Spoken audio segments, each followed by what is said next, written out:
नमस्कार, मैं अजय प्रताप। आप देख रहे हैं न्यूज ऑफ फतेहपुर। आइए रुक करते हैं खबरों की ओर। उत्तर प्रदेश राज्यपाल माननीय आनंदीबेन पटेल ने सरस्वती बालिका विद्या मंदिर की नवीन बिल्डिंग का उद्घाटन करते हुए केंद्र और प्रदेश सरकार के द्वारा चलाई गई योजनाओं के लाभार्थियों को मंच से लाभ देकर सरकार की योजनाओं को बढ़ावा देते हुए कहा कि केंद्र और प्रदेश सरकार के द्वारा जिस तरह से कार्य किए जा रहे हैं, इससे जनता को लाभ पहुंच रहा है। वहीं उन्होंने कहा कि वह जेल का भी निरीक्षण कर जेल में बंद बंदियों से मिली, जो 20 साल से जेल में सजा काट रहे हैं। जहां कैदियों ने बताया कि जमीन को लेकर लड़ झगड़ कर हत्या के मामले में सजा काट रहे हैं। इसलिए सरकार प्रधानमंत्री आवास योजना के माध्यम से गृहिणियों को आवास योजना का लाभ देकर उनको प्रमाण पत्र दे रही है। वहीं दहेज हत्या के मामले में जेल में बंद महिलाएं और पुरुष जो सजा काट रहे हैं, शिक्षा के अभाव के चलते अपराध का बढ़ावा दे रहे हैं, इसलिए शिक्षा को बढ़ावा देने की अपील की है। वहीं उन्होंने मंच से कहा कि सरकार इन दिनों अच्छा कार्य कर रही है। 2019 में राजस्थान में एक दायित्व मैंने संभाला और धीरे धीरे करके आंगनबाड़ी की विजिट, प्राइमरी स्कूलों की विजिट करने लगी। तब पता चला कि काफी कुछ करने का बाकी है। और इसी वजह से मैंने सोचा कि समाज में कई ऐसे लोग बैठे हैं जो कुछ न कुछ दान के स्वरूप में देना चाहते हैं, लेकिन हम वहां तक नहीं पहुंचते। सरकार कितना काम करेगी? सरकार के पास भी हर साल बजट आता है और बजट से काम करना भी थोड़ा सा कठिन होता है, क्योंकि मैं भी गुजरात के अलग अलग विभाग संभाल कर आई हूँ। और इसी वजह से जन सहयोग का उपयोग किया है।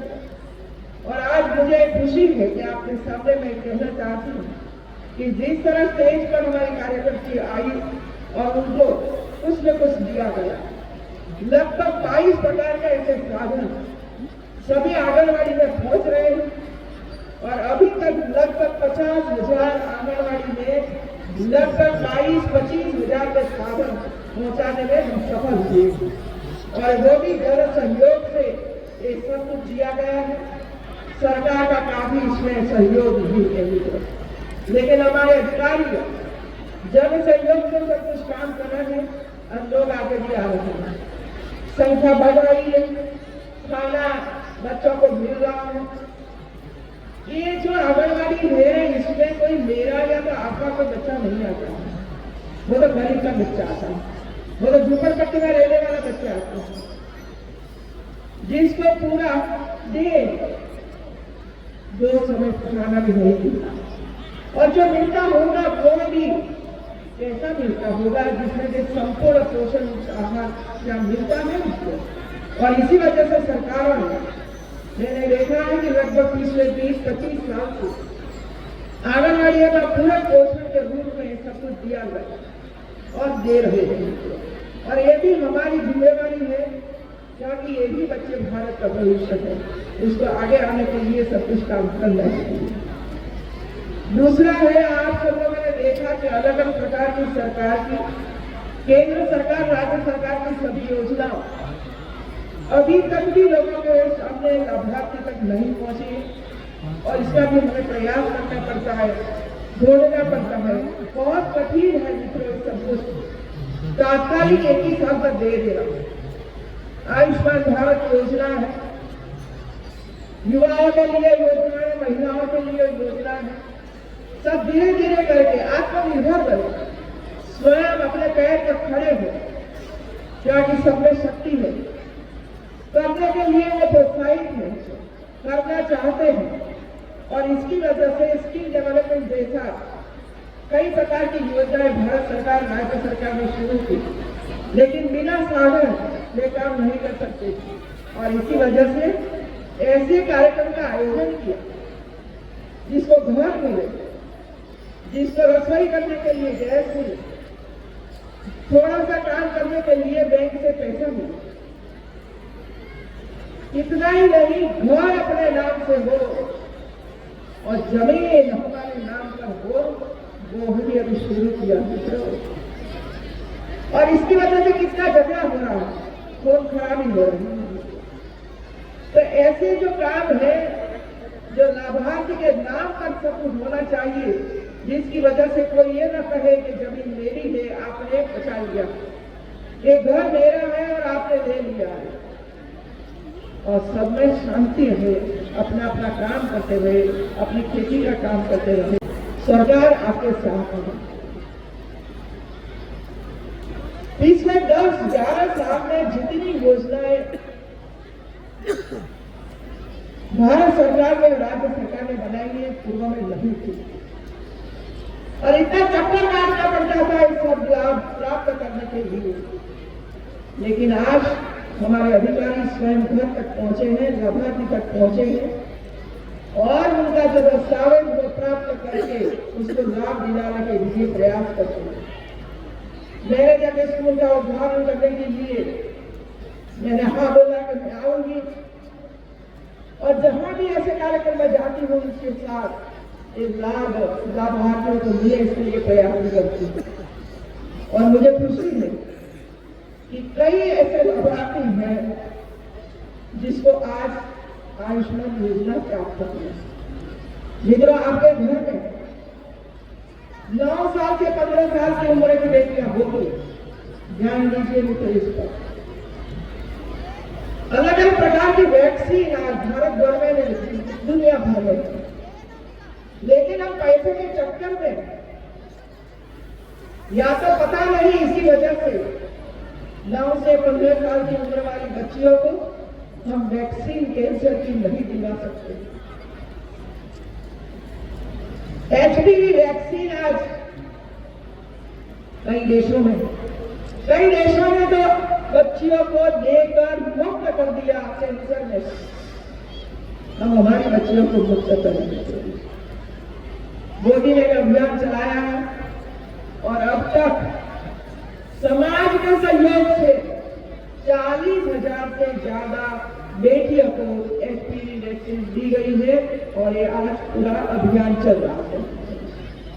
और मैं आज इधर आई हूं तो 2 बातें हमारे डीएम को कहूंगी, जिला अधिकारी भी करें।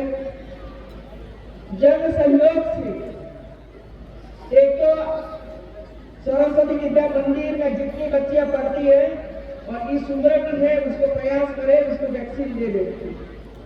और दूसरा, जिसमें कस्तूरबा गांधी विद्यालय है, शायद 8 से 10 होती है, 700-800 बेटियां इसमें पढ़ती हैं। वहां से शुरू करके एचपीवी वैक्सीन जन सहयोग के परिवार का काम करेंगे। मैंने डीजी को बुलाकर कहा कि आपकी जितनी भी पुलिस कॉलोनियां है जिसमें पुलिस परिवार रहता है, उस पर हमारा ध्यान नहीं होता है, क्योंकि पुलिस वाले 24 घंटे हमारी सुरक्षा करते हैं। जब हमारी सुरक्षा करते हैं तो हमारी फर्ज है कि उनकी बेटियों की सुरक्षा हम करें।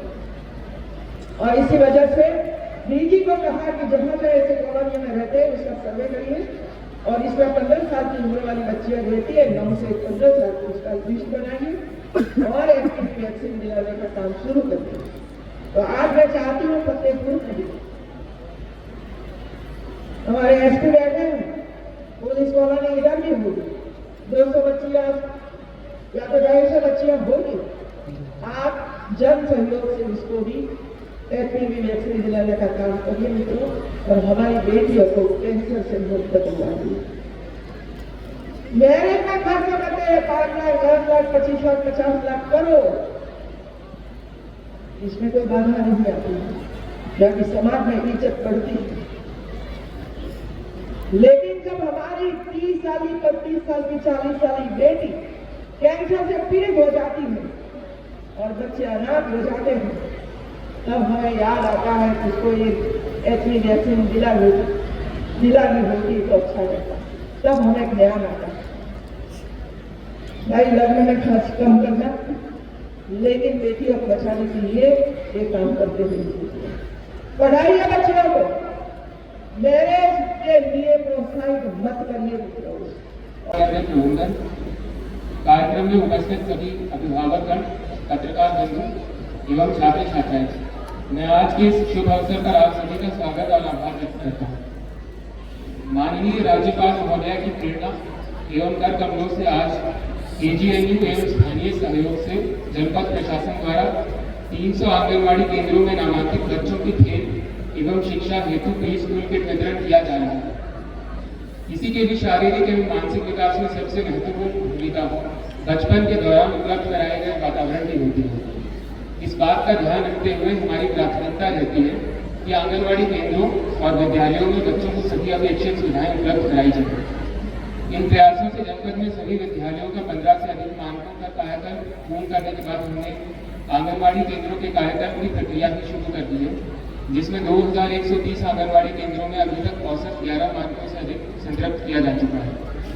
इसके अतिरिक्त पिछले एक वर्ष में विभागीय बजट, मनरेगा आदि योजनाओं के कन्वर्जन से 200 आंगनबाड़ी केंद्रों के भवन निर्मित अथवा निर्माणाधीन है।